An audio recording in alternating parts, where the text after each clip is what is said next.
power. It's something we all want, right? In some way, shape, or form.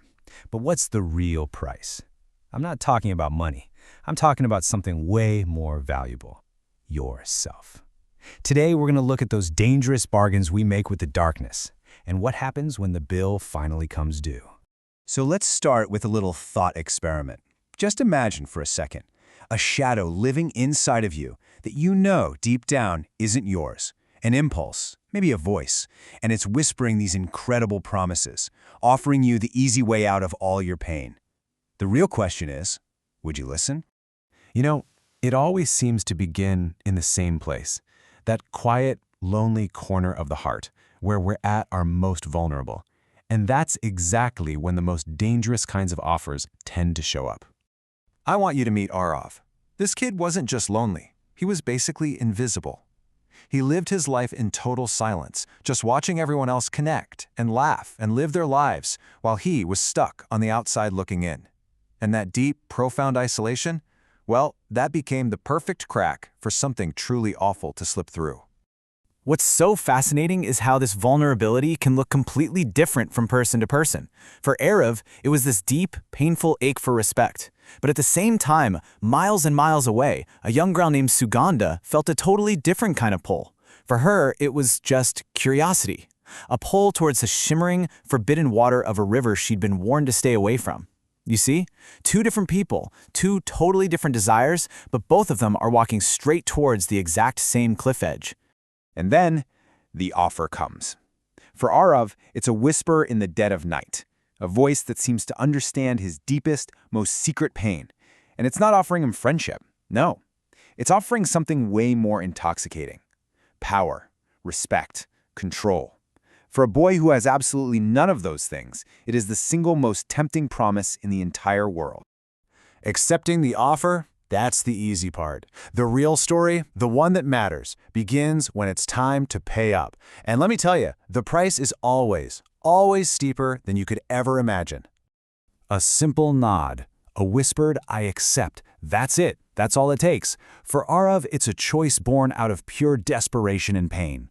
For Sugandha, it starts with a seemingly innocent chat with a beautiful, mysterious girl she meets by the river. Both of them make a simple agreement, and in that single moment, their lives are no longer their own. Arav finds out the horrible truth almost immediately. This power he was promised? It's not a tool he gets to use. The voice finally reveals its true nature. He isn't the master here. He's just the container, a vessel for something ancient and very, very hungry.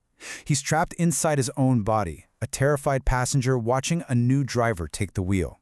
And if you want to know what it really means to become a vessel, just look at what happened to Sugandha. Her descent is terrifying. It starts small, with an unnatural craving for something she's never wanted before. Then, as you see in step 2, a voice starts whispering in her head, demanding mach, fish. Pretty soon her own body starts moving against her will. And the climax, the absolute horror of it all, is step 4. Her mother finds her in the pitch black, just devouring raw fish with her bare hands, with something completely inhuman staring back out of her daughter's eyes. So this horrifying loss of self, it happens one person at a time. But what if the bargain isn't whispered in the dark to just one lonely soul? What if it's declared in the bright light of day to an entire civilization? What if the desire isn't for respect, but for immortality itself? I mean, can an entire civilization really make a bargain with death? Well, that question is at the very heart of ancient Egypt. For thousands of years, they dedicated their entire society to one single, monumental gamble, to conquer death and guarantee the eternal life of their divine kings, the pharaohs. So let's just be clear about what this bargain actually was. Think of it like an epic national contract. The Egyptian people gave everything, their food, their labor, literally generations of their lives, to build these unbelievable monuments for their kings. And in return, they were promised stability, divine favor. The pharaoh's safe journey to the afterlife wasn't just his own problem. It was everybody's problem. The sheer scale of this bargain is just staggering. And as you can see from this timeline, this was not some passing phase. We are talking about a core belief that drove this civilization for thousands of years. From their very first attempts to map the stars, all the way through millennia of building pyramids. This one bargain was their entire reason for being. And if you want to understand the price, just Just look at this number, 2,300,000. That's how many massive stone blocks, some weighing up to 50 tons, it took to build just the Great Pyramid of Giza. All of that human effort, all of those resources, all dedicated to making sure one single man's body would be safe for eternity. So how on earth do you get millions of people to go along with this plan? Well, it's simple. You make the bargain a matter of life and death. The rulers and priests created an incredibly powerful psychological tool, fear. They convinced everybody that the pharaoh wasn't just a king, he was a god on earth. And if his body was harmed, the sun god Ra would get angry, the Nile would dry up, and all of Egypt would be destroyed. Suddenly, saving the king's body wasn't just a job, it was an act of self-preservation. Look, whether it's a person or an empire, whether we're talking about supernatural power or political might, the end of this story is always the same.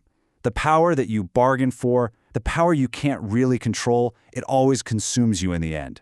And here is the ultimate cosmic irony of the pharaoh's bargain. These gigantic pyramids, built to be these impenetrable fortresses for the dead, well, they became the biggest billboards in the ancient world. They didn't whisper sacred tomb, they screamed treasure inside. Almost every single one was broken into and looted by ancient thieves. The very things built to guarantee their security actually ensured their destruction. The bargain was a total failure. So let's just lay it all out here. Arav wanted power. He ended up losing himself. Suganda chased a forbidden taste. She lost her humanity. The pharaohs demanded immortality and spent an empire's fortune, only to have their legacies ransacked. The pattern is crystal clear, isn't it? The power you get from a dark bargain is never really yours to keep. You're just a stop along the way. And so that brings us from the distant past right into the present. It turns the focus to you. Now, you might not be making deals with ancient spirits or building pyramids, but think about it. We make bargains every single day. We trade our time for a career. We trade our privacy for convenience. We trade our comfort today for some promise of a reward tomorrow. We are constantly negotiating with the forces that shape our lives. So I'll leave you with this one last thought. Imagine, right now, a message flashes up on your phone. It's from you, 10, maybe 20 years from now, and it's a warning about a bargain that you are making today. What does that message say? And more importantly, are you going to listen?